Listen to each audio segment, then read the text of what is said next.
This guy says he heard someone knocking on his spacecraft during his mission. It could be an alien or a rock, we don't know. I'll tell you what happened exactly. So, in 2003, this guy, sorry for calling him guy, this astronaut called Yang Liwei, I think he's Chinese, he reported that during his mission he heard the sound of someone who was knocking with a wooden hammer on an iron bucket, which is strange in space. But how?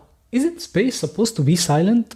Or at least, like, we shouldn't hear anything in space, because there is no medium for sound to travel through in space. That's right, but you stupid idiot, he was inside his spacecraft, so there is a medium for sound to travel through. And there are multiple theories on this strange knocking sound.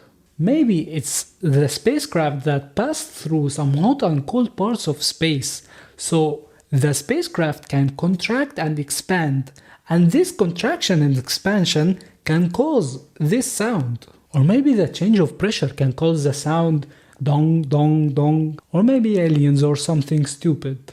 I say, we would never know. What do you think could be the reason of this sound? Let me know in the comments.